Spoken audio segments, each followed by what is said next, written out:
Horse cruiser. इसका sound आ रहा है जब गियर में चलाया जा रहा है, गियर डाल करके उठाया जा रहा है गाड़ी तो कटक आवाज़ कर रहा है। जो इसका लोअर आर्म का बूस्ट भी एकदम अच्छा है, इसमें कोई समस्या नहीं है। जो टेंशन रॉड का भी बूस्ट एकदम अच्छा है, इसमें भी कोई समस्या नहीं है। तो हम लोग चेक किए इधर खोल करके तो यहाँ पे कट यहीं पे छू रहा है, यहाँ पे टच कर रहा है, उसी का कटक कटक आवाज़ कर रहा है। जो उसका समस्या यहाँ पे ये इंजन माउंटिंग चला गया,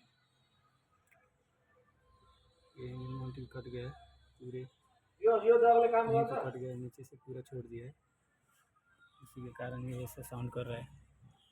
तो अभी उसको हम लोग चेंज करेंगे लोग।